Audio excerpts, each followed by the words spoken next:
Bom, muito boa noite. É um grande prazer e uma grande honra estar aqui com vocês. Antes de mais nada, queria dizer que é um grande privilégio estar aqui com duas pessoas que eu tenho uma admiração profunda. Uma, o Abílio Diniz, que dispensa apresentações, aí, talvez dos maiores empreendedores brasileiros em atividade, permanece em atividade aí e liderando aí grandes iniciativas. Já passou por muita coisa, me ensinou também muita coisa.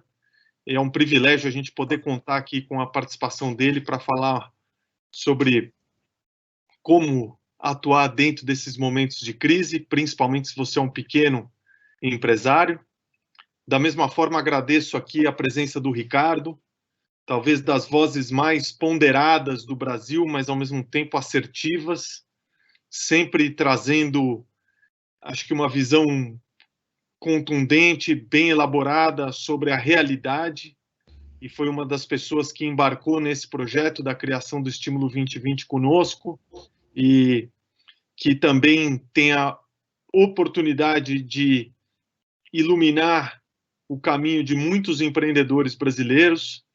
Então, na verdade, uma dupla de muito peso e que, enfim, como no nosso primeiro encontro aqui na comunidade Estímulo 2020, que é para ser um movimento, não é para ser só uma iniciativa, um movimento em prol do empreendedor brasileiro, eu confesso que eu não podia estar mais bem acompanhado.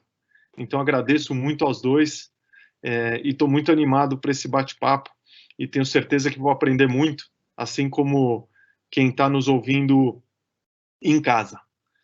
Me foi pedido, antes da gente falar, passar a bola para vocês, que na verdade é quem a gente está aqui para ouvir, comentar um pouco sobre a criação do Estímulo 2020, né, e o que ele representa.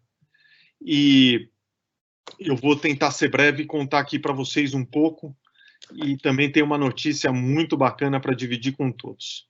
Bom, acho que como todo brasileiro, a minha vida pós-Covid foi afetada, e dentro desse momento eu me vi como cidadão que eu tinha a obrigação de fazer alguma coisa em alguma área possível, né? E a gente consegue enxergar essa crise dividida essencialmente em três grandes dimensões. A dimensão social, que é, enfim, enfrentando a realidade da população brasileira, que é uma população que vive num nível de precariedade e num país com um grau de desigualdade também muito profundo. Então, de que forma a gente faz com que essa crise que chegou para todos, ela pudesse ser menos aguda para aqueles que mais precisam? E aí tive a oportunidade, aliás, em conjunto com uma parte da família do Abílio e também de outras pessoas que embarcaram juntos, de criar a União SP contra o coronavírus, e estamos fazendo aí a entrega de mais de 300 mil cestas básicas no estado de São Paulo, e com uma meta de chegar em 500 mil nas próximas semanas, quer dizer, trazendo alimento para quem precisa, para quem hoje está aí em uma situação de profunda vulnerabilidade. A gente também viu uma realidade dura na área de saúde, e acho que várias coisas que a gente desconhecia, né, as palavras como ventilador, a construção de UTIs, que eram realidades distantes da nossa vida, de repente a gente viu elas crescerem e se acentuarem, mas eu confesso que a área de saúde é uma área que eu conheço muito pouco, e eu vi muita gente bem preparada para atuar como resolvedores desse problema, né? Então, o Hospital Albert Einstein, Sírio-Libanês, entre outras entidades, né, atuando para garantir que os leitos de saúde estão minimamente viabilizados. Mas, na verdade, a que estava mais me preocupando era a questão econômica. Quer dizer, a partir do momento em que você tem um cenário de restrição de movimentação, que você passa a ter as empresas mandando os seus funcionários para home office, os informais deixando de atuar, os shoppings fechados, o que acontece com o empreendedor brasileiro, principalmente aquele dos setores mais afetados pelo Covid-19, de que forma que esses indivíduos, essas empresas conseguem continuar a operar, principalmente no momento de recuperação. A gente sabe que ser empreendedor no Brasil não é fácil, é um lugar difícil para a gente fazer os negócios, tem muita burocracia, não é um lugar simples. A gente já vinha do momento de retração econômica profunda nos últimos 5 anos, a gente estava passando por um primeiro alento, quer dizer, um primeiro ano com uma possibilidade de expansão, e o que acaba acontecendo é que todos os empreendedores do Brasil e todas as empresas do Brasil são afetadas. E a gente achou que era importante, nesse momento, tentar trazer uma resposta rápida, contundente, para que as portas do Brasil não se fechem e que o processo de retomada econômica do nosso país, que é muito importante, não seja lento por conta da extinção dos empreendedores do nosso país, principalmente aqueles mais vulneráveis. A gente entende que a situação de capital de giro de grande parte das empresas pequenas brasileiras é muito limitada, é muito restrita, e a gente entende que a sociedade civil organizada também tem um papel a cumprir, a fazer com que as portas possam se permanecer abertas e que o pequeno empreendedor tenha a capacidade de continuar a operar, mesmo dentro desse cenário de muito desafio. Me lembrou um pouco a crise de 2001, a crise energética, né, quando a gente teve um cenário de retração econômica parecida, e muitas empresas deixaram de existir, inclusive a empresa que era da minha mãe. Então eu vivi um pouco aquele cenário e a minha mobilização foi: nós temos que fazer alguma coisa para que essa história não se repita. E foi aí que eu tive o privilégio de encontrar gente que embarcou nessa trajetória, como foi o caso do Abílio, através da sua pessoa física, através da sua entidade, a Península, várias outras entidades que também embarcaram junto conosco, o caso do BTG, da Stone, Localiza, Banco Inter, Direcional, BMG, quer dizer, muita gente querendo fazer algo pelo empreendedor brasileiro que não fosse só na retórica, que fosse na prática. E foi daí que surgiu o primeiro Relief Fund, que é da onde o estímulo é inspirado, brasileiro. Só para a gente ter uma ideia, na crise americana já são mais de 500 focados em apoio ao pequeno empreendedor. E no Brasil a gente está botando aqui o primeiro de pé. E eu estou muito feliz da gente já ter feito aí concessão de crédito a mais de 200 empresas, desde que a gente começou a operar, dando uma resposta rápida, apoiando na formação e trazendo condições mínimas para que esses empreendedores possam retomar suas atividades assim que possível, na melhor condição que for possível. Tem histórias incríveis de gente que merece continuar operando, gente que merece, enfim, tocar os seus negócios no futuro com muita competência, e eu sinto que a gente está criando aqui um embrião de um primeiro movimento de apoio ao empreendedor brasileiro nesse momento difícil. E, em cima disso, também é com muita alegria que eu conto para vocês que o Estímulo está fazendo a sua primeira expansão, indo para Minas Gerais. Para quem não se lembra, nossa primeira versão foi feita para o estado de São Paulo, e agora a gente está criando a primeira versão de expansão, indo para o estado de Minas, onde tivemos o apoio de muitos empresários locais, liderados pelo Eugênio Matar, da Localiza, pelo Rubens Menin, e tantos outros que contribuíram e vão fazer com que a gente já tenha a primeira versão em Minas e que esse exemplo possa ser seguido por muitos outros. A nossa ideia é que esse movimento de apoio ao empreendedor seja algo nacional, e a gente deixa aqui também a provocação para que aqueles que queiram participar e que entendam que o apoio ao pequeno empreendedor brasileiro é algo fundamental, que eles participem, se envolvam, para que a gente possa ajudar aí o máximo de pequenos negócios brasileiros a manterem as suas portas abertas. Eu peço desculpas se eu não agradeci especificamente a alguma empresa aqui ou alguma pessoa que nos ajudou, foram muitos, mas eu queria deixar aqui de coração o nosso muito obrigado por a gente ter botado esse projeto de pé, todos os voluntários que atuaram, todas as pessoas das equipes que estão atuando aí com muita contundência e muita competência para a gente ter colocado esse projeto de pé. Então, queria aqui começar o nosso debate, primeiro dando boa noite ao Ricardo, dando boa noite novamente ao Abílio. Queria pedir para primeiro vocês se puderem falar um pouco aqui, com muita brevidade, o que a participação de vocês dentro desse projeto representa, e depois aí eu tenho uma lista aqui de perguntas que eu queria trazer, que eu acho que são bastante importantes e que muita gente vai gostar de ouvir. Quer começar, Ricardo? Não, vamos começar pelos mais sábios, vamos deixar pelo Abílio, depois entra o Peso Pena. Tá bom, Abílio. Espero que eu esteja com o microfone ativado. Vocês estão me ouvindo bem? Sim, Okay. sim. Super. Olha, eu tomei conhecimento desse projeto pelo Edu. Do primeiro dia que ele falou por telefone, eu já senti que ali tinha alguma coisa realmente importante, né? Porque todos nós sabemos como é difícil você, quando precisa, levantar dinheiro em banco, né?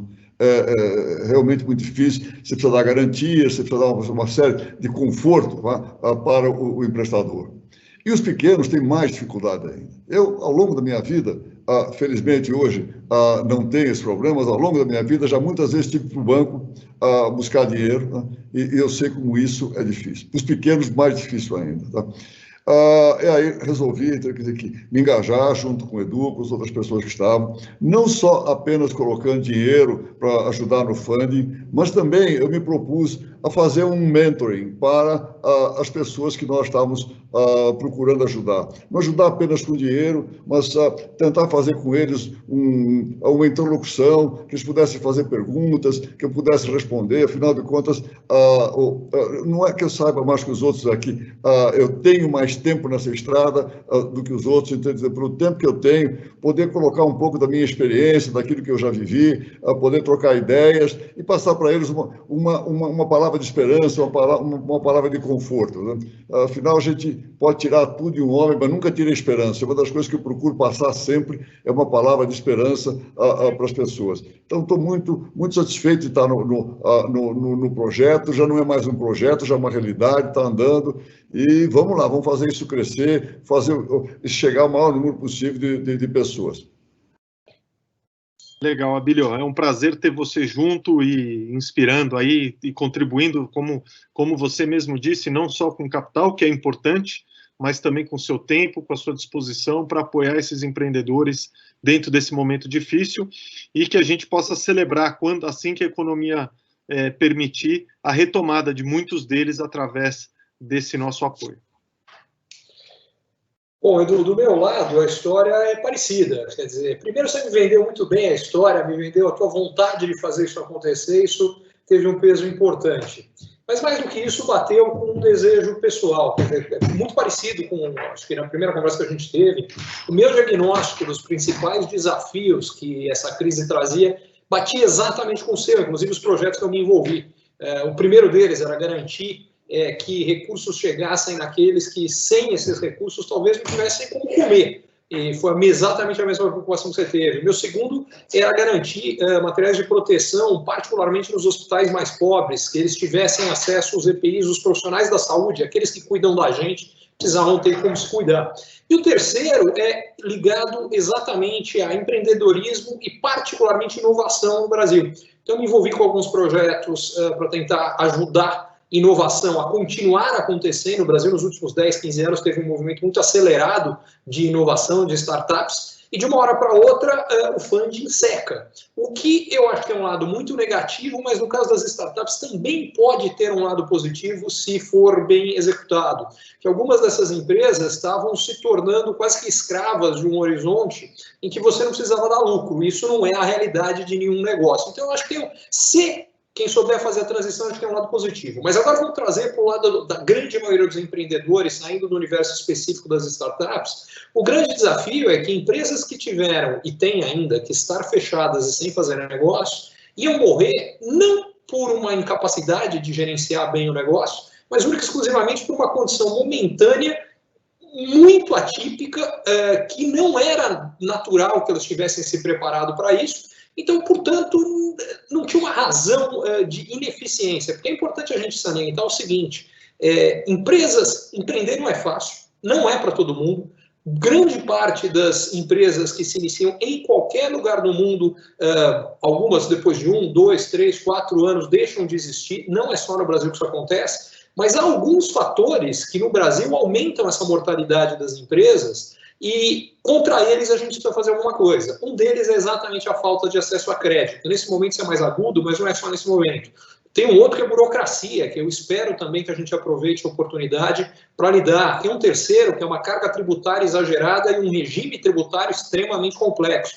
Estou colocando tudo isso porque eu acho que esse projeto cumpre um papel importante, mas eu acho que a gente tem que levar essa discussão muito além dele, que é como criar um ambiente de negócio mais propício para que os empreendedores tenham sucesso. Porque se isso acontecer, a gente vai gerar riqueza, vai melhorar a vida dos brasileiros, vai gerar um Brasil melhor para todos nós. E é uma oportunidade que a gente não pode perder. E o que eu acho que é importante é que essa crise é horrível, mas ela tem lados positivos. Um deles é criar senso de urgência para resolver o que precisa ser resolvido. Então, o que eu espero é que, da mesma forma, se a gente for pegar do lado da saúde, que depois de anos discutindo a questão de regulamentação de telemedicina, hoje ela é uma realidade. E, em função dessa realidade, hoje há médicos dos hospitais das clínicas que viram centenas, às vezes milhares de casos de Covid, ajudando no tratamento num hospitalzinho do interior, que é uma cidade que tem 1, 2, 3, 5 casos, e que o médico não tem a mesma experiência. Então, graças à telemedicina. Outra coisa, a gente criou a possibilidade dos médicos poderem receitar medicamentos também em formato eletrônico. O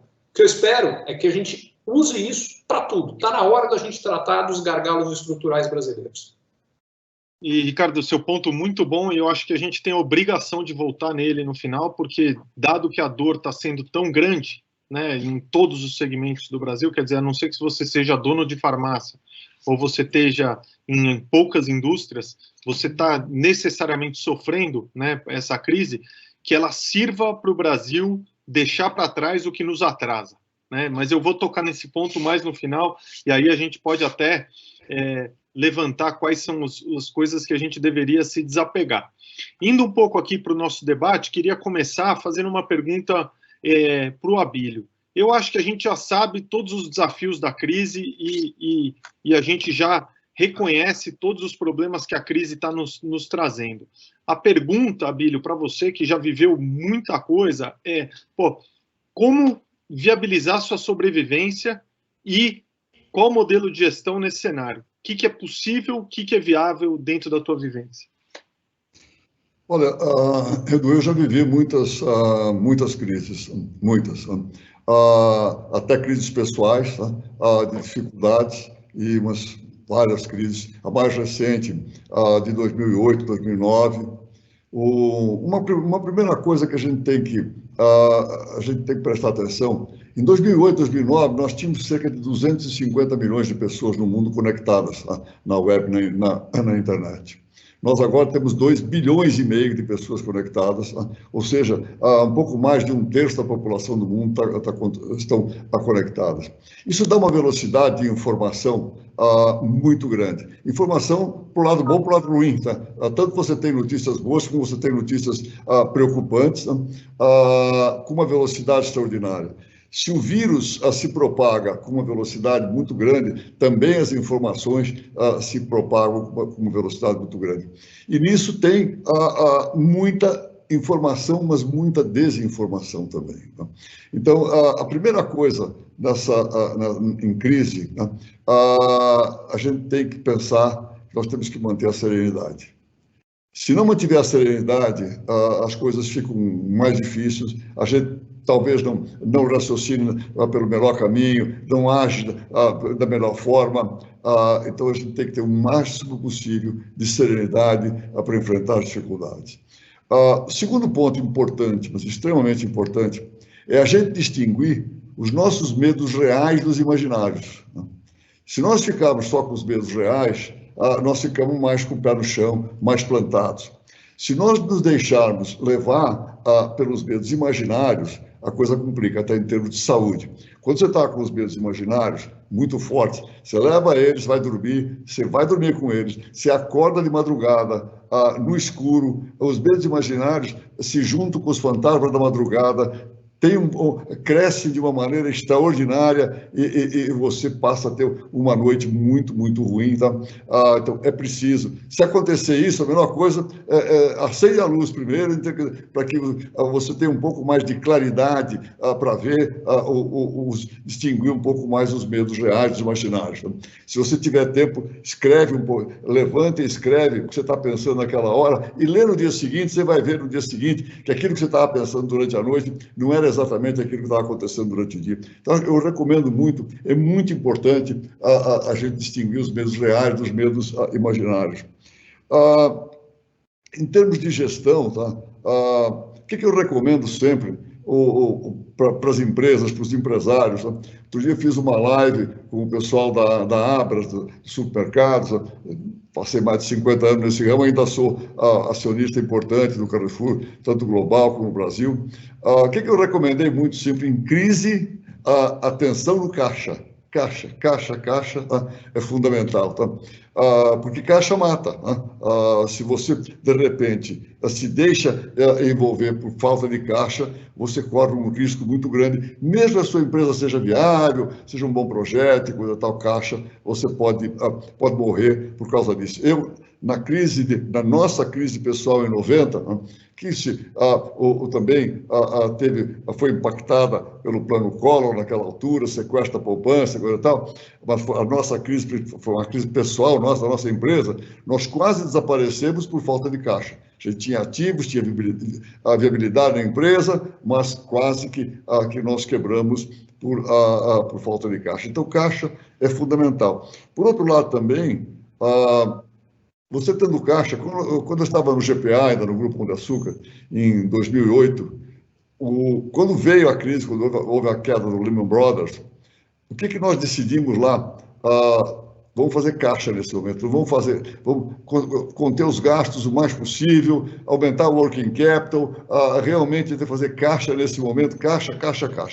Quando foi em 2009, nós estávamos bem capitalizados, porque toda crise, você tem que olhar, crise representa dificuldade, enorme dificuldade, mas representa também oportunidade na saída dela. Nós, em 2009, nós dobramos o tamanho da companhia naquela altura, né? Porque tínhamos nos preparado para isso. Agora, essa crise que nós estamos vivendo agora é uma crise diferente de tudo. Né? É diferente, é uma crise que as pessoas têm medo da doença, medo de se infectar, medo de morrer, tem muita gente morrendo, né? E tem o medo da situação econômica, né? De perder emprego, de não conseguir ter dinheiro, do seu negócio quebrar, da sua empresa, às vezes mesmo uma grande empresa. Tem setores aqui no Brasil que estão sofrendo barbaridade, muito. A gente não vai quebrar tudo. Não sei se vai quebrar tudo, mas os setores estão sofrendo muito. Então, as pessoas têm esse receio também na parte econômica, e tem gente até que tem um problema, um receio financeiro com a queda da Bolsa. Você precisa ver o seguinte, que com juros muito baixos no Brasil, que nós não estávamos acostumados, muita gente foi para a Bolsa. Entrou na Bolsa 120 mil pontos, ela despencou para 70, quer dizer, olha lá se foi a poupança da vida. Então, tem muita gente preocupada com isso também. Então, vem medos de todo lado, preocupações de todo lado. Palavra de ordem é serenidade, tanto quanto possível fazer caixa, e se preparar para a saída da crise. Porque essa crise, embora seja a mais séria, a mais grave que eu já vi na vida, até por vários componentes, sanitária, econômica, financeira, tá? Ela não é diferente das outras crises, num ponto. Toda crise tem início, meio e fim. Se me perguntarem em que ponto nós estamos, eu não sei dizer. Mas ela vai ter seu fim. Porque senão não seria uma crise, seria uma questão estrutural do país, da economia, global. Mas nós estamos numa crise. Ela vai passar. Quanto tempo leva? Não sei. Ela pode levar, no máximo, 18 meses na parte sanitária, que é o máximo que você pode vislumbrar para ter uma vacina eficiente para combater esse vírus. Quanto a isso, não há dúvida nenhuma. Aliás, o prazo deve ser mais curto, bem mais curto. Eu peguei e coloquei o prazo máximo que isso pode acontecer. Então, a gente tem que se preparar para isso. Agora, imaginar que daqui um pouquinho vai se levantar o confinamento, as pessoas vão poder circular um pouco mais e a crise se foi, não é verdade. Não é isso. Vamos ter que nos acostumar a conviver um pouco, conviver bastante com isso, usando máscara, tomando cuidados. Nós não vamos poder ir a lugares que tem aglomeração. Provavelmente os restaurantes vão abrir aos poucos para a gente poder estar com os amigos. Vão ter talvez a metade da capacidade. Vamos ter que conviver com este tipo de coisa durante um determinado tempo que eu nem sei mensurar. Eu gostei muito, eu estava assistindo outro dia, 2 semanas atrás, a conferência, a palestra do Warren Buffett, que ele fez lá em Omaha, para os seus investidores, né, onde ele falou muito em humildade, né? Humildade, nesse momento, de reconhecer que ele, um cara até mais velho do que eu, um dos investidores mais importantes do mundo, não sabia tudo, não sabe o que vai acontecer, não sabe da volatilidade, e reconhecer o seu tamanho perante a crise, e saber que, com humildade, não conhece todos os fatores que estão em volta. Então, é isso que eu estou vendo nesse momento, falando em termos assim, da crise em si. Agora, crise representa sempre enormes dificuldades, mas num determinado momento vai representar oportunidades. Perfeito, principalmente no momento de retomada, né, quando a economia voltar a ter algum grau de pujança, aqueles que conseguirem se manter, ou potencialmente aqueles que receberem o apoio do estímulo, vão estar numa posição boa para uma eventual retomada. Mas dentro desse cenário, Ricardo, tem muita decisão que precisa ser tomada, né, no dia a dia. E a pergunta é, num cenário como esse, que a gente não sabe se a luz no fim do túnel ela está mais longe ou ela está mais próxima, qual é a palavra de ordem? O que fazer? É acelerar e tomar as decisões mais duras para depois não lamentar, ou é eventualmente esperar que a solução venha e aí ser talvez um pouco mais otimista? Qual que é a tua recomendação? Edu, como eu sempre olho para isso, é que em qualquer decisão que a gente tem que tomar de negócio, basicamente é uma decisão de risco, tamanho do risco daquela decisão versus o potencial de retorno que você tem. Nesse momento, como a Abílio bem colocou, a incerteza é muito grande. O que isso significa? Significa que o risco é significativo. O potencial de retorno é grande também. Exatamente porque muita gente está preocupada, com medo, tem muito pouca gente com o dedo no gatilho ou com o pé no acelerador, caso venha uma recuperação mais rápida, pronto para aproveitá-la. Muito pouca gente está pronto para isso. Exatamente por isso o potencial de retorno para aqueles que estiverem preparados é muito grande. Por outro lado, jogar todas as moedas nesta cesta, neste momento, é um risco que eu não recomendaria, porque é um risco que a chance de estar errado é significativa. Por que ela é significativa? Quando a gente olha para a evolução do que deve ser a pandemia, tem 2 riscos claros. O primeiro, pode demorar um pouco mais para a gente conseguir controlá-la agora, o que significa que neste momento inicial ainda pode demorar um pouco mais para a gente retomar.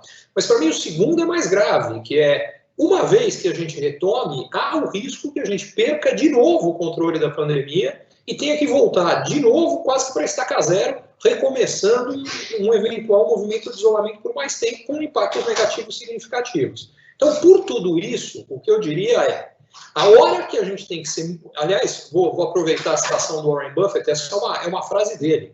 A hora de ser agressivo e ousado é a hora que está todo mundo no pânico, no medo. Diga-se de passagem, isso aconteceu nos mercados acionários há coisa de 1 mês e meio. Hoje, a gente já está em níveis bem mais altos do que foram as mínimas. Por outro lado, a hora de ser muito cauteloso, de ser muito conservador, é quando está todo mundo eufórico. Eu não diria que está todo mundo eufórico, ainda estamos muito longe disso. Então, é só para dizer que me parece um risco exagerado. Mas para mim é isso que significa quando o Abílio falava da humildade. A humildade aqui é reconhecer o que nós não sabemos e o tamanho dos riscos que ela envolve. Porque, nesse caso, o risco de estar errado é o risco de sobrevivência do negócio. E volta no ponto que o Abílio muito bem colocou, quando ele fala que o caixa é por onde a empresa morre. Se a gente for fazer uma metáfora para a vida humana, o caixa é o oxigênio. Aquela coisa que é muito pouco tempo sem e você deixa de existir. Diga-se de passagem, mais uma vez, é porque essa iniciativa do Estímulo 2020 é tão importante. Porque se você tiver um cara que ele é saudável, ele está treinado, está fazendo exercício, está bem preparado, está tudo... Ainda assim, se ele não tiver esse oxigênio mínimo para sobreviver agora, acabou, ele morre do mesmo jeito, morre rápido. Eu nadei a vida inteira, então para mim isso é muito claro. Tem um limite, você consegue ficar debaixo d'água. Acabou no teu oxigênio, já era, bicho. Então, o que eu acho que é muito importante nesse processo é ter claro o tamanho do risco, mas ao mesmo tempo que é um ponto que o Abílio colocou. Precisa estar pronto para retomar, porque as grandes oportunidades sempre vêm, os grandes crescimentos, as grandes fortunas, e fortuna pode ser diferente para um ou para outro, o que isso quer dizer, mas enfim, as grandes mudanças de patamar acontecem nos processos de retomada de crise, e por várias razões. Primeiro, porque no começo ninguém acredita nelas, todo mundo desconfia, então a maioria não aproveita. O que isso cria? Cria um cenário onde a competição é menor, onde poucos estão preparados, e no momento, nesse segundo, não é o momento que a gente está vivendo ainda, a gente ainda está afundando mais, mas vai virar, o Abílio colocou muito bem, não há crise sem fim. A gente pode não saber exatamente quando ela acontecerá, mas ela vai acontecer. Só que eu queria só colocar um último componente nisso que eu acho que é importante, que é exatamente porque essa crise é diferente, ela tem um componente que é único, que não necessariamente há nas outras. Ela está acelerando uma série de mudanças estruturais. Então, tem coisas que já estavam mudando, não é que elas começaram agora, mas o que ia levar anos, em alguns casos talvez décadas, aconteceu em semanas ou meses. Aliás, o Lenin tem uma frase, eu não sou fã nenhum do Lenin, mas a frase é muito boa, que ele diz que há décadas em que não acontece nada, e há outras em que semanas acontecem décadas, e ele tem total razão, e é exatamente o que a gente está vivendo. Então, vou pegar um exemplo do que a gente está fazendo agora, que é essa videoconferência. Você falava de poucos setores que estão se dando bem, como o setor farmacêutico. Um que está se dando muito bem é tudo associado à transformação digital. Por exemplo, videoconferências, mas, por exemplo, empresas que viabilizam, plataformas que viabilizam e-commerce, porque negócios que antes não tinham, hoje não podem ficar sem e-commerce. Delivery, a mesma coisa. Eu falava de transformação digital antes na parte de medicina. Então, isso aqui é uma tendência que não é nova. Eu, inclusive, tenho 2 negócios que ajudam empresas em processo de transformação digital. Eu não tenho dados para confirmar o que eu vou dizer, eu faço isso há uns 4, 5 anos, mas eu garanto que nos 2 últimos meses avançou mais do que nos 5 anos que eu faço isso. E isso é verdade em várias outras áreas. Então, eu acho que a gente precisa entender essas mudanças. E aí eu queria colocar só um grupo delas, que eu acho que é importante, já falei muito, não quero falar mais, mas isso eu não queria deixar de falar. O Abílio chamou a atenção sobre a importância da aceleração da velocidade de informação quando nós conectamos uma quantidade muito substancial das pessoas que estão hoje no planeta. Esse é o primeiro componente importante para a gente acelerar a inovação. É acelerar a troca de ideia. Porque eu, de repente, aqui, eu estou em São Paulo, mas através da internet eu tenho acesso a uma ideia que um sujeito teve em Mumbai, um outro fez uma outra coisa que eu fiquei sabendo em Quixeramobim e um terceiro fez em Xangai. E eu, aqui em São Paulo, unindo 3 pontos da ideia de cada um deles, crio algo absolutamente novo, porque eu tive acesso de ideia. Isso aqui facilita inovar, mas é só um componente de inovação. O segundo componente de inovação é acesso a tecnologias que permitam que a inovação aconteça. Isso também hoje está mais fácil do que nunca, porque com a nuvem e os aplicativos que surgiram, tecnologias que antes só grandes empresas tinham acesso, a custo muito alto, muito complicadas, hoje, literalmente, qualquer menino numa garagem consegue usar. E o último ponto é exatamente acesso ao capital. E a gente está num movimento que a taxa de juros no mundo inteiro, por uma série de razões, se quiser a gente pode ir mais a fundo nisso depois, tendem a 0 ou até níveis negativos hoje no Japão e na Europa. O que isso significa? Vem um movimento que para a realidade brasileira é uma loucura, e a gente nunca viveu isso, de uma disponibilidade de capital, inclusive para processos de inovação, como a gente nunca viu. Por que eu estou colocando tudo isso? Porque o que eu diria para todo mundo que está nos assistindo é, você tem 2 lições de casa.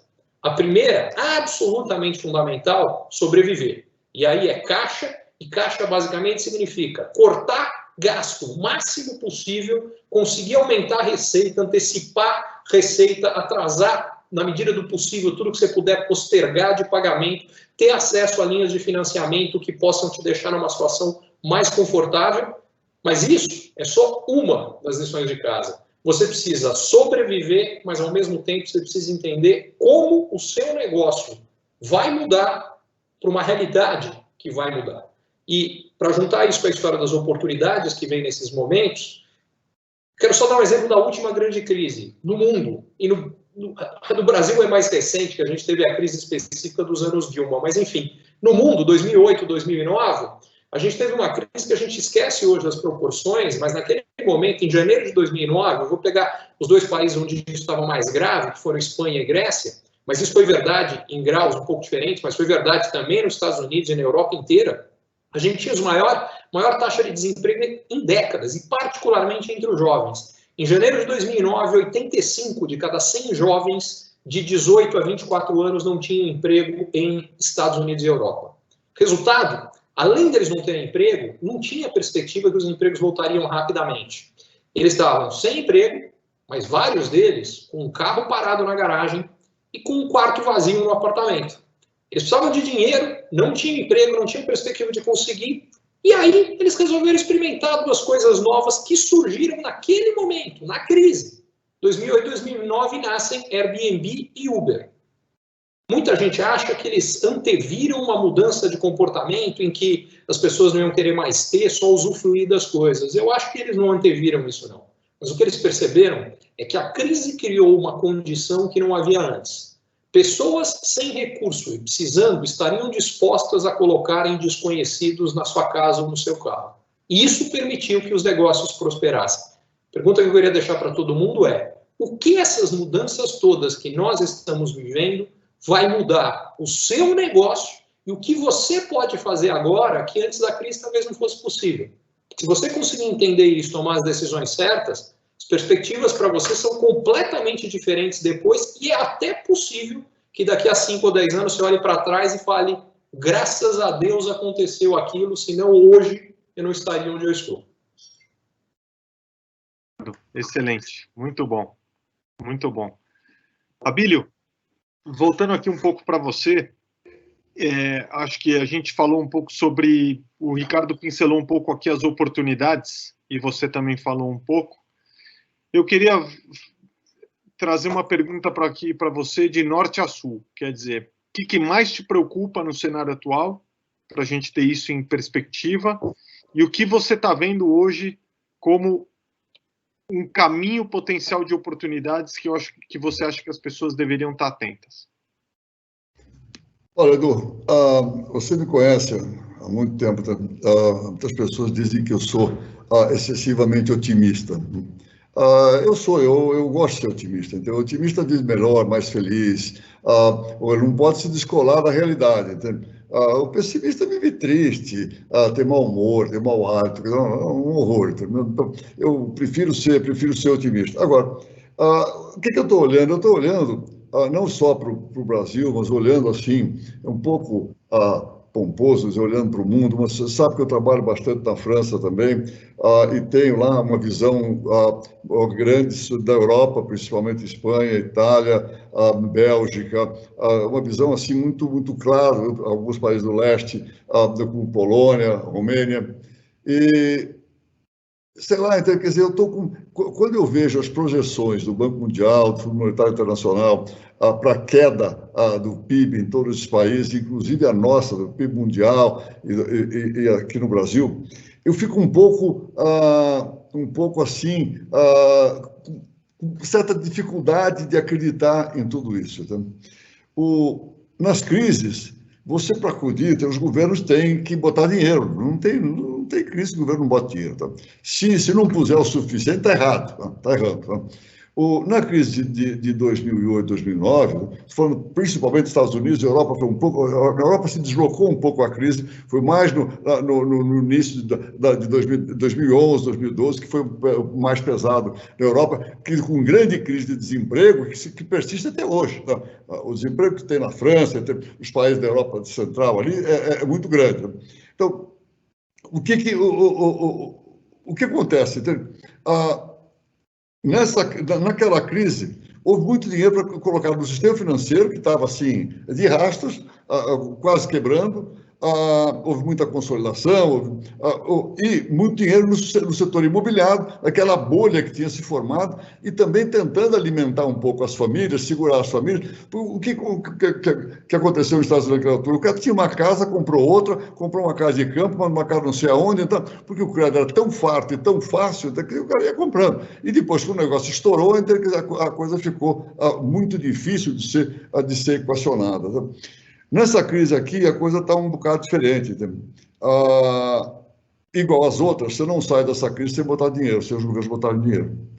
E os governos estão botando muito dinheiro, muito dinheiro. Agora, estão botando dinheiro num sentido mais, vamos dizer, de socorrer as populações, socorrer algumas empresas, estão botando o dinheiro de uma forma que acaba ativando a economia, não botando dinheiro em cima de buraco, como foi em 2008, 2009, colocando dinheiro para cobrir os buracos feitos pelo setor imobiliário e pelo sistema financeiro. Olhando aqui para o Brasil, eu queria ficar aqui no Brasil na administração dessa crise, só no setor da economia, que é o lado que eu conheço. Eu não quero falar de saúde, não dá para entrar nesse campo onde tem muita discussão. Na parte da economia, eu acho que o governo está agindo bem, está pondo dinheiro. Faz 2 meses que o ministro Paulo Guedes falou que eu vou botar entre 600 e 700 bilhões de reais nessa crise. Não importa de que forma, de que jeito está colocando. O governo fez uma coisa que eu acho extraordinária, que nunca foi feito. Nunca foi dar dinheiro praticamente para as pessoas que não existiam. Os ambulantes, mas realmente o cara que vende bala em farol, os caras que da economia, não é economia informal, de uma empresa informal, onde o cara não paga imposto, o cara que vive ali do seu trabalho diário, não tem nada, não tem nenhum vínculo real que o identifique com a economia. Tá? E foi dado, ou pelo menos tentado dar isso aí, os 600 reais para essa gente. Isso nunca foi feito em outros governos, mesmo governos com ideologia diferente, né? Nunca foi feito desse jeito. Se a execução não foi bem feita, a estimativa é que ia dar esse dinheiro para 30 milhões de brasileiros, depois acabou dando para 60 ou 70. Tudo bem, mas a intenção foi boa e o dinheiro está irrigando a economia. Tá? Esse dinheiro não está indo para investimento, para obras, para aumentar o tamanho do Estado, o dinheiro está indo para socorrer a população.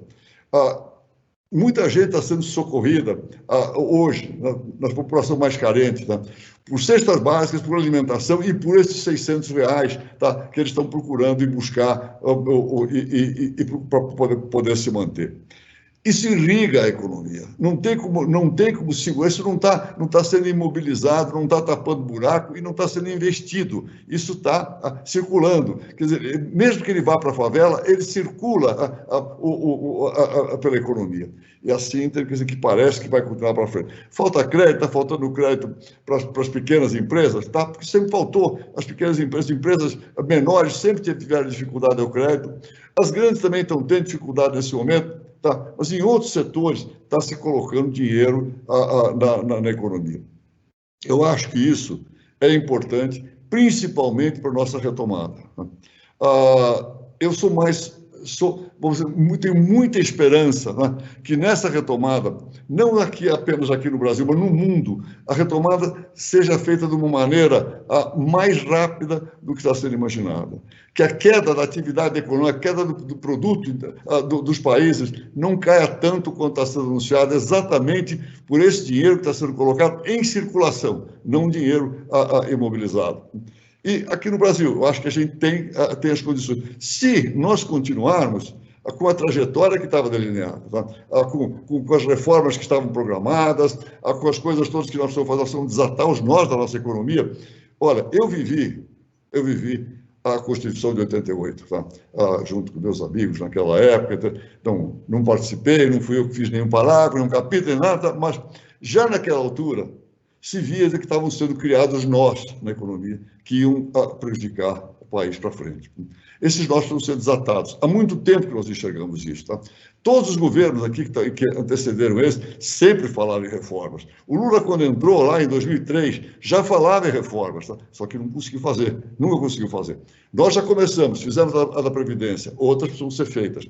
Se o Brasil continuar nessa trajetória, e eu acho que a agenda liberal é a agenda ideal para nós nesse momento, porque nós estamos vindo de anos e anos de uma economia baseada em estruturalismo, em intervencionismo, uma economia, não gosto de chamar keynesiana ou liberal, até porque começam a discutir isso aqui é keynesiano, não é keynesiano, mas uma economia realmente intervencionista e aumentando o tamanho do Estado. ela precisava de uma agenda agora, ao contrário de uma agenda liberal, que eu acho que é a agenda que está proposta. Então, no campo da economia, eu acho que nós estamos bem, temos todas as dificuldades, nós estamos com 12 milhões de desempregados, não sei para quanto é que vamos, se vamos para 14, 15, é muita gente. Agora, qual é a solução, qual é a saída aí? O país tem que voltar a crescer. O país tem que voltar a crescer. Se essa for a meta colocada agora, para o crescimento do país, eu acho que vai ser melhor para todos os brasileiros. Nós precisamos crescer e gerar emprego. As pessoas vão para a marginalidade, vão para o crime, não é porque seja mais divertido, ou enfim, porque seja mais fácil, é porque não tem opção. Não tem opção de emprego, então vai para onde dá, certo? Nós temos que fazer esse país crescer e gerar emprego. Eu tenho, assim, muita esperança, né? Mais ainda, muita expectativa que a gente consiga sair bem, numa agenda mais de solidariedade, né? Pensando que nós temos que fazer inclusão.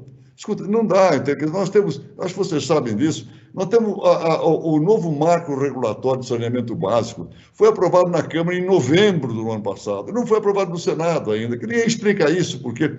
E aí, milhões e milhões e milhões de brasileiros têm saneamento básico, tá? O que está acontecendo? É preciso olhar um pouco para isso, olhar para a inclusão, olhar para... Temos um Brasil mais solidário, tá? Eu tenho esperança que isso possa vir a acontecer. Nós temos que sobreviver agora, tem que matar o vírus, tem que arrumar remédio, dar um jeito. Nesse momento, passado isso, eu tenho muita esperança no Brasil.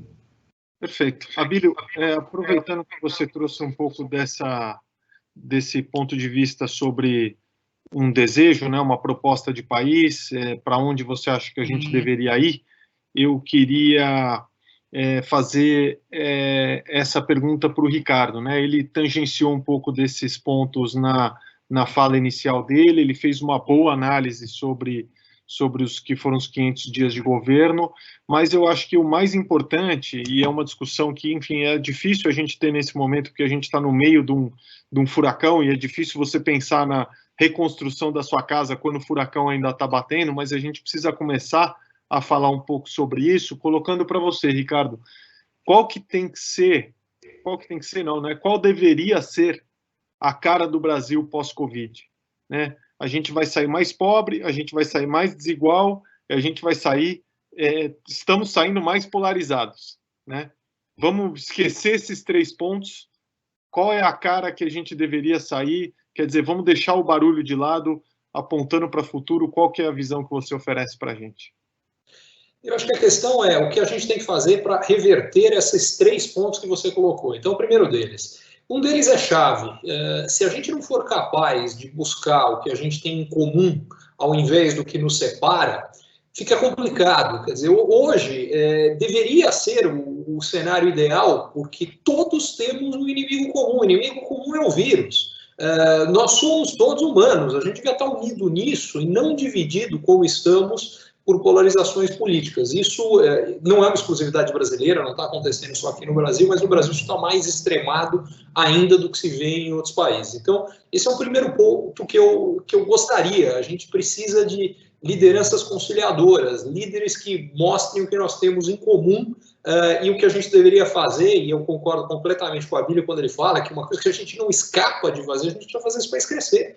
Senão a gente não vai gerar riqueza, não vai melhorar a vida dos brasileiros, e isso não vai acontecer com brigas políticas que basicamente parecem colocar como objetivo mais importante amarrar a mão do adversário político do que efetivamente o que acontece no país. Então acho que esse é um primeiro ponto. Um segundo que o Abílio passou rápido, mas que eu acho que vale a pena ir um pouquinho mais a fundo, a importância de solidariedade e de inclusão.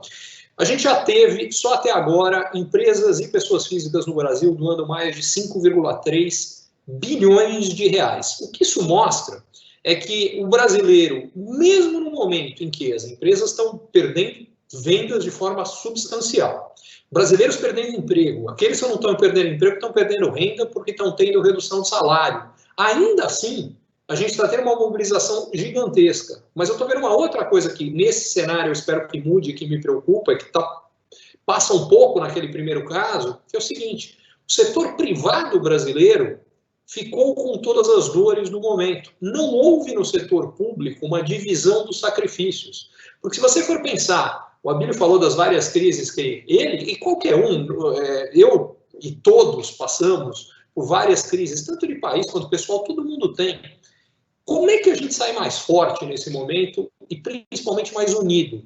São quando as pessoas ao nosso redor se unem no desafio para fazer com que a gente encare o desafio. E o que está acontecendo no Brasil nesse momento é, o setor privado está fazendo isso. O setor público, ao contrário, encontrou uma forma de se blindar e não participar dos sacrifícios. E, nesse sentido, ele racha a sociedade mais uma vez. Porque o que acontece? Se enquanto as pessoas, como eu dizia, perdem o emprego, tem reduções de salário, e no setor público não há redução de salário, em alguns casos estão tendo aumentos. Houve um exemplo, agora estou na dúvida se foi Mato Grosso, acho que foi Mato Grosso, eles chegaram a dobrar os salários de alguns grupos no meio do que está acontecendo. Isso é um absurdo, é uma loucura. Ou os 3 bilhões do fundo eleitoral e do fundo partidário, que deveriam estar sendo aplicados hoje no combate ao coronavírus e suas consequências econômicas. Os políticos não abriram mão deles. Ao contrário do que aconteceu, sei lá, no Uruguai, na Nova Zelândia, que houve redução de salários de políticos, de grande parte do funcionalismo público, a gente não teve nada parecido no Brasil. Isso é grave.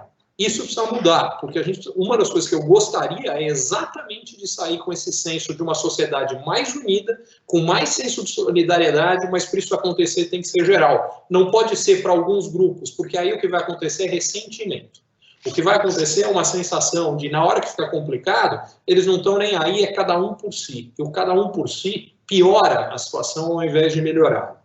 Então esse eu acho que é um ponto muito importante que eu gostaria de ver diferente. E o último, que a gente nunca pode esquecer, vai aumentar, como você muito bem colocou, o problema, não sei se eu quero usar a palavra problema, a questão da desigualdade, porque deixa eu ser específico. No grau que há no Brasil, a desigualdade é um problema, efetivamente.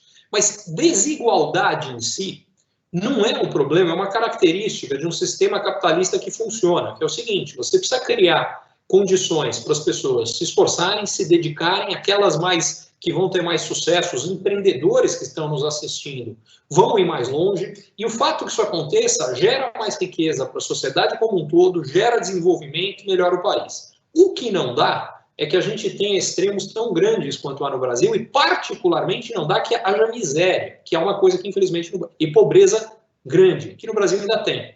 E, na minha opinião, uma das coisas que ainda não entrou na agenda de discussão e deveria é onde entra a educação nisso aqui. Porque uma das coisas que vai acontecer com esse movimento, além do aumento de desigualdade associado à perda de renda, que atinge mais os mais pobres hoje, o que tem de mais grave é que, do ponto de vista da origem da desigualdade, que basicamente é uma desigualdade educacional, ela vai ficar pior. Porque por que a gente tem tanta desigualdade no Brasil? Porque grande parte dos brasileiros recebe uma educação vagabunda, então a maior parte dos brasileiros acaba desqualificado para o mercado de trabalho. E a economia é muito simples, é sempre oferta e procura. Como a oferta de mão de obra pouco qualificada é grande, o preço dela, são salários, é muito baixo. Como tem pouca gente qualificada, esses que são qualificadas têm salários muito altos. É isso que gera essa desigualdade brutal de renda. Pouca gente qualificada e muita gente pouco qualificada. E o pior é que esse gap está crescendo, porque aqueles que hoje têm nível de renda melhor no Brasil, que têm melhor acesso à internet, que têm casas mais confortáveis, conseguiram fazer a transição para esse ensino digital sem grandes problemas. Talvez com exceção de crianças muito pequenas, que aí é mais complicado. Mas, em geral, fizeram bem. Agora, entre os mais pobres, que muitas vezes não têm um acesso de internet decente, a casa não tem condição, o cara não tem onde estudar, porque tem mais gente em volta, barulho, enfim. Resultado disso aqui, se a gente não fizer algo para lidar com esse gap crescente, que vai aumentar de qualificação educacional, a gente vai ter problemas graves que o Abílio já colocou ali. As nossas tensões sociais vão aumentar e isso a gente precisa lidar. E para isso, mais uma vez, a gente precisa encarar de frente as realidades inconvenientes. Por exemplo, o Brasil tem 17 programas de governo que são chamados de programas sociais. Em 15 desses programas, há mais gente nos 20% mais ricos se beneficiando do programa do que nos 20% mais pobres. E a gente os chama de sociais. Precisa acabar com isso. Isso é dinheiro que não só é jogado fora, é pior do que isso. Eles aumentam os problemas que nós temos. Isso é uma injustiça gigante. E um deles, diga-se de passagem, é o que a gente chama de universidade pública gratuita. Vamos deixar claro que é gratuito, porque ela não é gratuita. Todos nós pagamos por ela. ela é gratuita para quem vai à universidade. Mas como há mais gente nas classes mais altas que vão às universidades públicas de forma gratuita do que os mais pobres, isso aqui na prática é um Robin Hood às avessas. A gente transfere renda de todos os brasileiros para os brasileiros mais ricos através desse sistema. Isso não faz sentido. Esse dinheiro tinha que ir para garantir educação básica, de primeira, para todo mundo. Porque aí sim a gente iguala as condições e vai ter. Porque, fundamentalmente, o problema não é que haja desigualdade de renda depois. O problema é que a gente não tem mobilidade social. O problema é que quem nasce numa condição pior não tem as condições, tirando muito honrosas exceções, de conseguir emergir e conseguir mais, mesmo batalhando muito, mesmo sendo capaz. E a gente está jogando fora um monte de talento. É isso que eu gostaria de ver mudar. Senso de solidariedade, incluindo o setor público, menos polarização política e, por fim, foco em encarar de verdade os problemas que nos atrasam estruturalmente e que geram as desigualdades. Porque, de novo, a desigualdade não é o problema é a falta de mobilidade, o problema não é o fato de que no final uns acabem com mais, outros acabem com menos. O problema é que, em grande medida, isso é definido pela loteria de em que família você nasceu. E isso não é aceitável, não é justo como sociedade. Perfeito, Ricardo, não podia concordar mais. E enquanto a gente tiver esse sistema educacional que é inexplicável, né, para um país de renda média como o Brasil, a gente vai continuar colhendo desigualdades e ceifando gerações, e que sirva como um apelo para a gente botar atenção nessa temática que é fundamental. Infelizmente, na educação também a gente está perdido num discurso ideológico, a gente não está fazendo o que é importante, que é para aquele aluno, o aluno de escola pública, quem mais depende da formação para poder ter essa mobilidade. Então, fica a mensagem aí, uma temática que a gente vai ter que recuperar, sim, no tempo certo. E se eu puder só fazer talvez trazer uma contribuição dentro dessa temática de educação, é a gente também se preparar para as carreiras que estão vindo, né? Historicamente, eu acho que o Brasil tem sido tradicional demais. Nossos jovens ainda fazem opções por carreiras que são pouco promissoras, né, dentro das oportunidades que estão colocadas por aí no mundo. E eu gostaria de ver... Mas esse ponto que você falou é mais importante do que nunca agora, porque isso já era verdade antes, mas em toda a crise econômica o que acontece é que os novos empregos que vão surgir não são os mesmos que vão ser eliminados, em grande parte. Então, isso que você está falando já era importante antes, agora é muito mais importante ainda. Pois é, porque o que eu acho que a gente vai encarar é um paradoxo, né? São um país com muitos desempregados, mas com déficit de mão de obra em determinadas áreas. Então, para quem também está nos ouvindo e está buscando oportunidades de mercado de trabalho e como se reposicionar, eu acho que carreiras digitais são coisas importantes para a gente estar atento. O Brasil tem uma necessidade, né, até por ser uma sociedade muito conectada, mas tem uma economia pujante, né, dentro desse universo de companhias disruptivas, né, da economia digital, e está na hora do jovem acordar para esse caminho como uma possibilidade real. Né? Eu, por exemplo, pensei em estudar jornalismo quando eu terminei o colégio lá em 1993. Hoje em dia não faria nenhum sentido, né, a não ser que fosse para ser do Manhattan Connection, mas... Então, eu acho que a gente tem que ter essa atenção, entendeu? Quais são as carreiras, né, e quais são as funções de trabalho que vão oferecer maiores oportunidades. Eu acho que aí também se abre um leque de possibilidades que talvez a gente está sendo muito tradicional, muito conservador em não abrir um pouco mais a economia para carreiras que eventualmente não representam 4 anos de diploma de ensino superior, ou você ter que parar, e muito mais você ter formações rápidas que te colocam e te posicionam no mercado de trabalho de acordo com uma determinada necessidade naquele momento. Eu vou abrir aqui, a gente está com mais de, enfim, milhares de pessoas que acompanhando a gente, que, enfim, não ia ser diferente, né, com esses dois palestrantes aqui, ou 2 participantes tão espetaculares. Tem gente do Brasil inteiro nos assistindo. Eu queria mandar um abraço especial para a turma de Minas, né, que, como eu falei, ajudou a botar de pé o Estímulo Minas. aqui representado pelo Zé Eduardo Vale, o próprio Pedro Faria, meu parceiro de jornada aí, que ajudou a botar isso de pé, e queria aproveitar para abrir para perguntas. Pelo que eu ouvi aqui da equipe, a gente tem uma tonelada de perguntas e o time aí selecionou algumas mais pontuais para trazer para vocês. Então, queria deixar esse espaço aberto aqui e convidar todos que estão nos acompanhando a acompanharem aí a parte de perguntas e respostas, que tende a ser bastante interessante. Bom, queria agradecer pela participação de vocês. Temos alguns minutinhos finais antes de acabar a live. Vou começar com algumas perguntas aqui que a gente recebeu. Então, Abílio, a primeira pergunta para você. Pegando a linha do que vocês vinham falando, como podemos nos guiar em um momento como esse, onde as informações são, infelizmente, difusas e com tantas incoerências vindas do poder público? Eu juntei com mais uma aqui, que até pergunta, não está na hora de todos os poderes, executivo, judiciário e legislativo, sentarem e conversarem? Não está faltando entendimento como nação? Esse é um nó muito forte que a gente tem aqui no Brasil. O Brasil, muitas vezes as pessoas falam de riscos da democracia, coisa tal. Acho que o Brasil não sofre muito risco, porque o Brasil tem instituições muito fortes, muito fortes. O Brasil tem um executivo, um legislativo, um judiciário perfeitamente estabelecidos. Agora, se nós temos instituições fortes, as instituições precisam se entender, realmente precisam se entender. Tem que haver uma união de forças para que nós possamos superar as nossas dificuldades. Então, realmente, e você vê que na semana passada nós tivemos uma reunião entre o Executivo Federal, os governadores dos estados e o Poder Legislativo com o presidente da Câmara e do Senado. Imediatamente, aquilo repercutiu pelo mercado, foi comentado, porque quando todo mundo esperava uma reunião tensa, tivemos uma reunião como a gente espera que ela seja, uma reunião de união entre os poderes. Eu acho que, nesse momento, é fundamental o entendimento.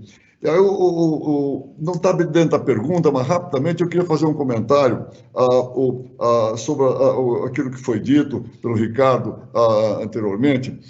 Seguinte, faço isso em 2 minutos. Primeiro, educação não há dúvida nenhuma, e escolher melhor as carreiras atuais, quer dizer, aquilo que pode levar, quer dizer, as pessoas a ter mais sucesso na vida e também o país a contar com cabeças melhores e mais preparadas. Mas tem um ponto, a gente fala muito em desigualdade, e as dificuldades dos menos favorecidos, dos mais necessitados.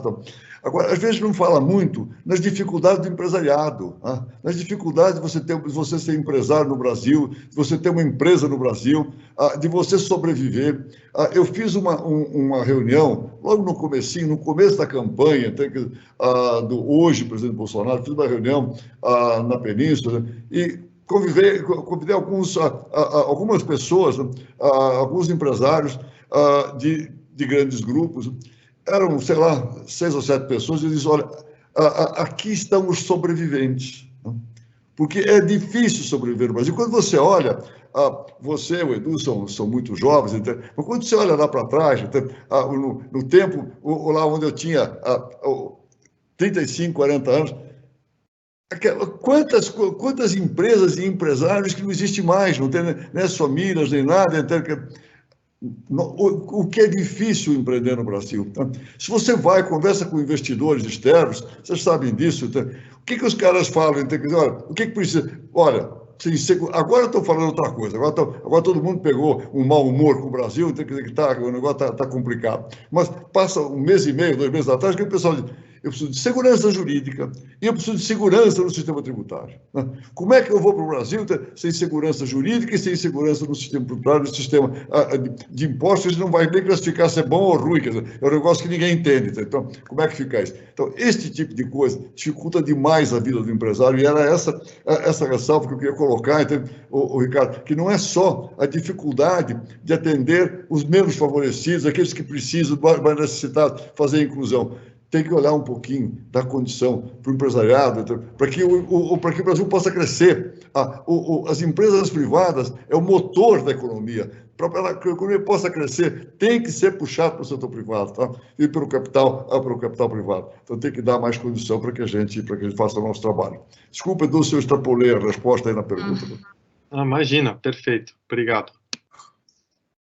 Bom, a próxima veio da Mariana, na verdade, tem a Mariana e a Maria Pia Bastos Tigre. Essa é para o Ricardo. Então, qual deve ser o papel do Estado e o grau de intervenção na economia em momentos da crise como a do Covid? E aí vem um outro comentário. Foi incrível o dado que você trouxe sobre doações. Como pressionar o setor público de maneira assertiva? O Ricardo pode responder essa. Vou começar pela segunda, porque eu acho que ela é mais fácil. Como a gente faz isso? É muito simples. Está lançado aqui entre nós a campanha Não Reeleja Ninguém, que não importa de partido, não importa de local, não importa se está no legislativo ou no executivo, que não apoiar uma campanha por, primeiro, uso do fundo eleitoral e partidário para a saúde, e segundo, na minha opinião, vai ser mais do que isso, vai ser o final, eliminar esses dois fundos, porque, muito francamente, eu acredito que quem, de fato, tem repercussão na sociedade, consegue se financiar, consegue... Aqui o Edu, que é a prova disso aqui, de tanta gente que ele participou e dentro do espectro político, de pontos diferentes, viabilizando isso. Enfim, então esse, para mim, é o primeiro aspecto. E o segundo é a redução de salário. E se a gente lançar uma campanha forte, a gente, sociedade civil, exigindo isso, eu aposto que os políticos mudam, porque eles estão preocupados com a reeleição. Então, essa parte eu acho que é fácil de resolver. A primeira pergunta era, essa segunda é tão importante que eu até esqueci da primeira. A primeira era qual deve ser o papel do Estado e o grau de intervenção na economia em momentos de crise como a do coronavírus. Desculpa, essa é importante também. Tem que ser exatamente o que está acontecendo e é o que o Abílio falou lá no começo, que é, neste momento, a gente precisa de um Estado mais atuante. E vale a pena explicar por quê. Porque o Estado tem duas condições que empresa nenhuma tem, que faz com que ele possa ter aumento de receita automática. Uma empresa, quando a gente falava no começo que ela precisa cuidar do caixa, o que é cuidar do caixa para a empresa? É claro que ela tem que fazer tudo o que ela puder para aumentar a receita, mas o que realmente está na mão dela no curtíssimo prazo é corte de gasto, é gasto. No caso do governo, ele tem duas coisas que o setor privado não pode fazer. A primeira, o governo decide impostos, e por decidir impostos, ele pode aumentar a receita num momento em que, ao contrário, o setor privado está perdendo receita. Não que ele deva fazer isso nesse momento, porque ele vai agravar a crise, mas ele tem a possibilidade. E a segunda possibilidade que o governo tem é impressão de dinheiro. Por essas duas questões, quem tem dinheiro para colocar na economia na hora que a coisa fica feia é o governo.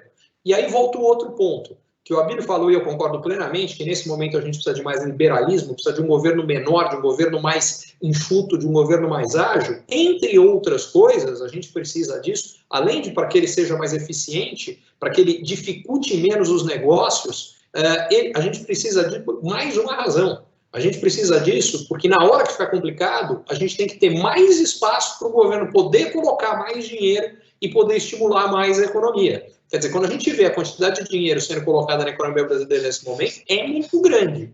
Mas quando a gente vê proporcionalmente ao tamanho da economia brasileira e compara com economias mais desenvolvidas e que tinham um espaço fiscal maior, por ter mais confiança, por uma série de razões, ainda é muito menor. E isso é outra razão pela qual a gente precisa criar esse espaço nas horas de bonança para, na hora que a coisa fica feia, poder ter a capacidade de estimular mais. Aliás, funciona igualzinho num negócio, diga-se de passagem, para qualquer empreendedor que esteja nos vendo. É importante criar esse colchão exatamente para poder passar pelo inverno, pelos momentos duros como os atuais, porque tem algumas coisas que a gente sabe, como a Bíblia bem disse, essa crise vai passar, e não foi a última crise que nenhum de nós viveu.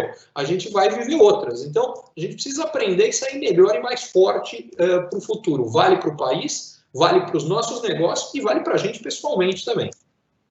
Nesse sentido, se eu puder só agregar um ponto à reflexão do Ricardo, com a qual eu concordo, é importante que o apoio chegue logo, porque o nosso problema é perecível. ele não adianta o dinheiro do governo chegar em outubro, porque aí já foi. E o que o estímulo se propôs a fazer é mostrar que dá para fazer chegar o dinheiro rápido. A gente tomou decisões de crédito em 72 horas. A gente pode dizer que o governo brasileiro é lento, tem muitas amarras, tal, mas a gente precisa de gente corajosa tomando as decisões, obviamente além dos R$600, mas os R$600 é uma parte da equação, mas principalmente no apoio às PMEs, para fazer o recurso chegar. E aí é onde o Sistema S tem que atuar, dado que, enfim, já colheu o seu quinhão das receitas das empresas de comércio e serviço nos últimos tantos anos, é a hora das associações de classe também mergulharem, é a hora da gente ser criativo e fazer o dinheiro chegar na ponta para que os negócios não tenham que fechar suas portas. Tem um caso da Alemanha, foram muito rápidos, a Austrália, muito rápidos. Nós ainda estamos numa discussão retórica. É a hora de sair da discussão retórica e ir na discussão da ação. Como é que a gente vai fazer com que as empresas tenham esse fôlego? Porque sem fôlego fica muito difícil voltar a respirar.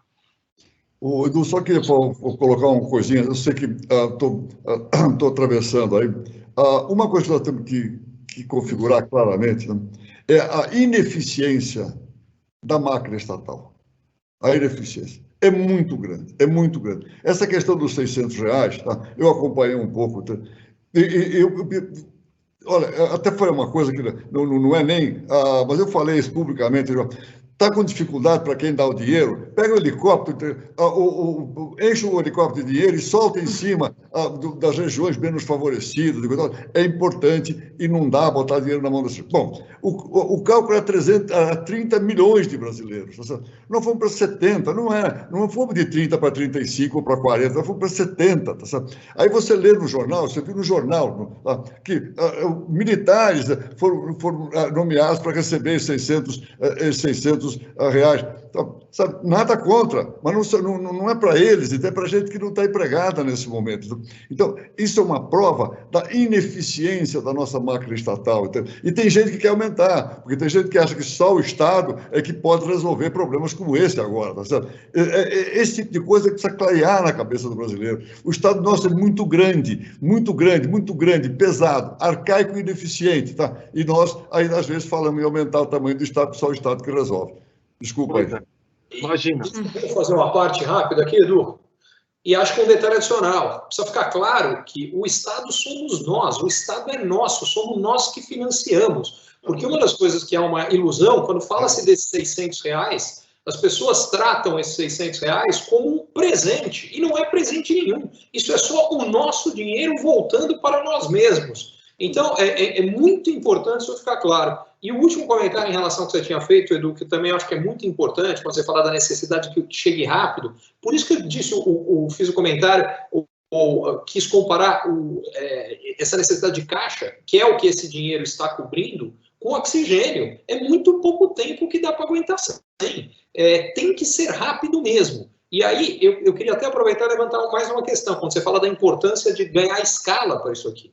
Uma das coisas que até queria ver o que vocês acham, mas que eu acredito que é fundamental, a gente criou uma situação hoje, quer dizer, por que o dinheiro não está chegando? O governo liberou as linhas, só que os bancos não têm incentivo, não têm razão de fazer esse empréstimo, porque eles acham que é um risco grande demais com uma remuneração muito baixa, por todas as incertezas que nós comentamos no começo. E como é que você resolve essa questão? Precisa usar o banco pela capilaridade que ele tem, pelo conhecimento que ele tem de crédito, como quem vai fazer o empréstimo, só que ele não pode ficar, como está acontecendo no modelo atual, com o que é o risco de crédito na integralidade do empréstimo. Se ele ficar com uma parte desse risco, mas o próprio governo ficar com outra, você falou do Sistema S, que pode ser um parceiro disso, tem o FGTS, tem outros, o próprio Fundo Garantidor de Crédito, quer dizer, se a gente conseguir dividir este risco, os bancos têm que ficar com uma parte, porque se eles vão fazer análise de crédito e vão dar o dinheiro, eles não podem fazer isso sem serem responsabilizados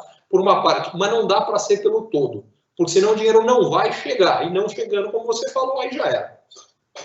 Mas aí tem um ponto, Edu, desculpa, fica aqui, mas é que tem que acrescentar. É um ponto importante. Tá? É o seguinte, outro dia eu estava nessa live, quer dizer, com o setor supermercadista. O que os caras estavam dizendo? Tem uma linha de crédito que o governo garantia 85%. Os caras dizem, não é suficiente, os bancos não estão emprestando, tem que garantir 95%. Tá? Senão os bancos não emprestam.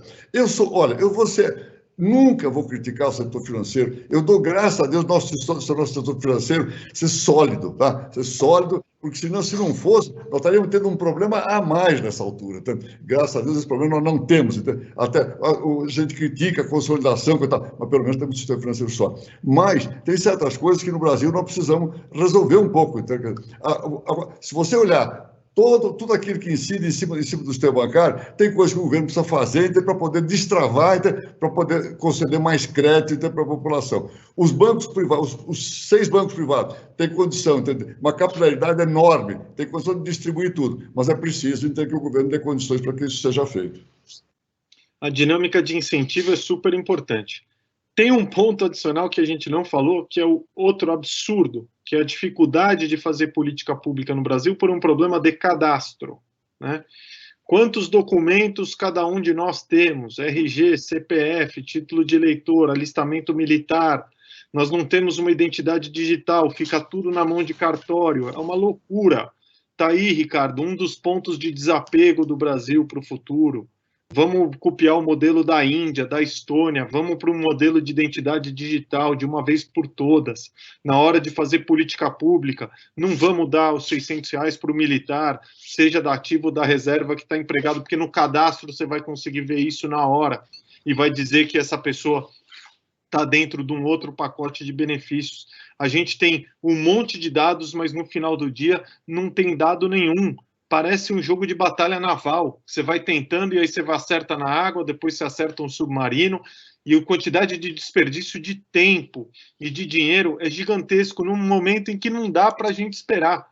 Então, que seja esse movimento também para a gente digitalizar. Outro projeto que está parado é o projeto de governo digital, também parado na Câmara. Essas são as coisas, assim como com o projeto do saneamento básico, que também está parado no Senado, essas coisas precisam avançar para que a gente deixe um pouco dessa nossa estrutura, que de uma certa forma nos trouxe até aqui, mas não vai nos ajudar a chegar num novo lugar. Paula, vamos pegar uma última pergunta, já que estamos caminhando aí, já estouramos o horário aí de todo mundo. Infelizmente está acabando aqui o tempo. Edu, essa é para você, que veio da Gabi Marques. Falando um pouco de educação. O empreendedor brasileiro, em geral, tem muita gana, mas pouca educação e consciência financeira. O estímulo também tem considerado essa mentoria? E aí eu acho que uma pergunta aqui para todos, quais as dicas que vocês dão para os pequenos negócios? Tá bom. Bom, a gente começou o estímulo, como todos sabem, com capital privado, de doações de pessoas físicas e pessoas jurídicas, e a gente sabe, né, até falamos bastante aqui, que num momento como esse, a gente entende que é parte do nosso papel apoiar, mas que a gente tem um alcance limitado, né? Mas, como eu disse, também estou feliz de ver outros estímulos nascendo no país. A gente soube até de empresas que copiaram o modelo do estímulo e que estão, como foi o caso da Minerva, e estão fazendo isso para suas cadeias de valor. Eu acho isso sensacional. É muito importante. O objetivo do estímulo não é só ser uma ferramenta de apoio financeiro, mas também de apoio de capacitação aos empreendedores. Se qualquer empreendedor visitar o nosso site, vai ver ali uma trilha de aprendizagem, a gente está aperfeiçoando essa jornada para que ele possa se beneficiar, independente do auxílio financeiro, recebendo desde mentorias, por exemplo, como o Abílio já se predispôs e a gente vai estar organizando nas próximas semanas, mentorias diretas entre os empreendedores e pessoas como ele, mas também uma capacitação direta de gestão de fluxo de caixa, gestão em tempos de crise, tomada de decisão, como acionar programas governamentais, por exemplo. Então, a nossa ideia é que seja um instrumento de capacitação orientado para esse momento de crise, que não seja tão somente o auxílio financeiro. Agora, vamos rodar aqui sobre a segunda parte da tua pergunta, que é a mais importante, na verdade, Paulo. Quer repetir? Bom, Acho que aí é uma frase de impacto de cada um, então quais dicas vocês dão para os pequenos negócios? Olha, nesse momento é uma questão quase que de sobrevivência, entendeu? Sobrevivência. Os pequenos negócios, dependendo do negócio que for, de repente não tem renda nenhuma, não tem venda nenhuma, e mantém as suas despesas, então, mantém os seus custos, mantém os seus gastos. Então, é difícil falar, para quem está nessa situação, e tem muita gente nessa situação, muita gente nessa situação. Então é difícil. Qual é a dica que você vai dar para um pequeno negócio que não tem receita e mantém os seus funcionários, mantém as suas despesas normalmente, até cortou um pouco só. Olha, nesse momento tem que tentar sobreviver, né? Tentar fazer o máximo possível. E tem alguns mecanismos, o que você pode tentar conseguir algum crédito, alguma forma, postergando algumas despesas que você pode deixar de pagar um pouco mais tarde, nesse período, agora são todos sem receita nenhuma, segurar um pouco mais isso. Não tem mágica, não tem milagre. Olha, é muito, muito de resiliência, de garra, de vontade, de determinação. É só isso, porque não tem, para determinados tipos de negócio, não tem palavra mágica no caso. Antes de passar para o Ricardo trazer a visão dele, eu vou dar a minha dica. Crie liquidez aonde for possível. Monetização de estoque, se tiver potencial, gestão de fluxo de caixa, renegociação de aluguéis, renegociação de fornecedores, renegociação de impostos, deixar para amanhã para você ter esse colchão mínimo de liquidez para poder passar por essa crise. Eventualmente, se você tem um carro a mais, tentar fazer a alienação desse carro. Sabemos que não é o momento ideal, mas quer dizer, procurar dentro da sua base de ativos, né, mínima que você tem para operar, criar condições mínimas para você passar por esse cenário com um pouco mais de tranquilidade, porque no final do dia, como a gente abordou hoje aqui também, o processo de retomada, quando ela vier, vai premiar somente aqueles que sobreviverem, né? Então é importante que você se mantenha vivo. Ricardo. Olha, como vocês dois já trataram muito bem do tema mais importante, que é a sobrevivência, eu vou só tangenciá-lo e vou tratar de um outro, que é pense grande. O que significa pensar grande, no sentido mais amplo? Primeiro, no sentido de sobrevivência, seja criativo nas buscas de solução para a sua sobrevivência. Quer dizer, eu acho que o que o Edu falou aqui é um bom exemplo. Ver ativos que de repente você não estava pensando, mas que podem te dar esse oxigênio por mais tempo para você poder sobreviver. Ver de repente algo que você pode fazer nesse momento em que talvez você não possa fazer o que é o seu trabalho tradicional. Deixa eu dar alguns exemplos disso. Então, por exemplo, eu conheço alguns casos de pessoas que organizam festas. E o que elas estão fazendo aqui? Normalmente falo para o pessoal pensar fora da caixa, elas pensaram dentro. Então, elas estão mandando as festas dentro de uma caixa, chega pronto para a pessoa montar em casa, mas tem tudo que tem lá para poder fazer a festa acontecer. Ou, sei lá, você tem um salão de cabeleireiro e que você não está podendo reunir um monte de gente, mas as pessoas precisam continuar a cortar o cabelo, fazer outras coisas, talvez você possa servi-los no local onde eles estão. Enfim, então pense grande em primeiro lugar, seja criativo. Em segundo, garanta essa sobrevivência, uma vez ela garantida, pensa grande não só no que... Porque o que vai acontecer depois não é uma versão remendada do passado, vem o pessoal está chamando de um novo normal, vem algo diferente. E aí o pensar grande tanto do ponto de vista do que o seu negócio pode vir a ser depois, quanto do ponto de vista do impacto que você pode ter na sociedade, quanto do ponto de vista da vida que você vai querer construir para você, para sua família. Eu acho que uma das coisas que eu aprendi com essa crise é que a gente pode muito mais do que a gente imagina. Eu tenho alguns negócios, todos eles relativamente pequenos, mas são vários, e se alguém me dissesse que de uma sexta-feira para segunda-feira, agora mudou tudo, vai estar todo mundo em casa, você vai ter que fazê-los funcionar. Alguns deles, diga-se de passagem, simplesmente não tinham como acontecer na situação que estava e precisava se reinventar, precisava criar algo novo e falar, não vai dar certo, não tem como. E o fato aconteceu. E conversando com empresas e empresários dos tamanhos mais diferentes, uma das coisas que mais me surpreendeu é gente contando experiências parecidas, mas não equipes como as minhas, que eu estou falando de dezenas de pessoas, mas às vezes falando de dezenas de milhares de pessoas que tiveram que ir para casa e o negócio continua funcionando. E funcionaram.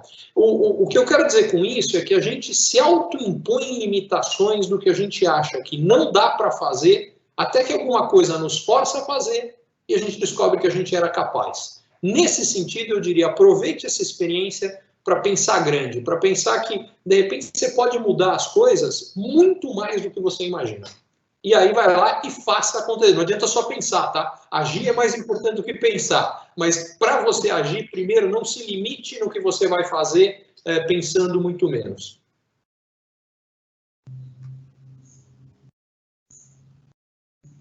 Muito bom, gente. Eu agradeço profundamente a cada um que nos assistiu. Agradeço, Abílio, pelas suas palavras e, enfim, pela sua contribuição ao projeto, pela parceria. Ricardo, idem, obrigado.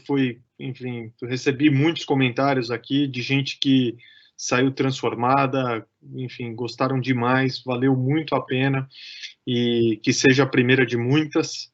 Então, desejo uma ótima noite aí para vocês, parabéns a todos que nos assistiram aqui até agora e que a gente possa cultivar dias melhores. Outro dia eu estava ouvindo um podcast de uma pessoa que já tinha passado por 2 crises grandes, tinha quebrado, né, um americano. Nos Estados Unidos as pessoas quebram e voltam, né, uma coisa que no Brasil é menos comum, porque lá você decreta sua falência e depois você pode retomar.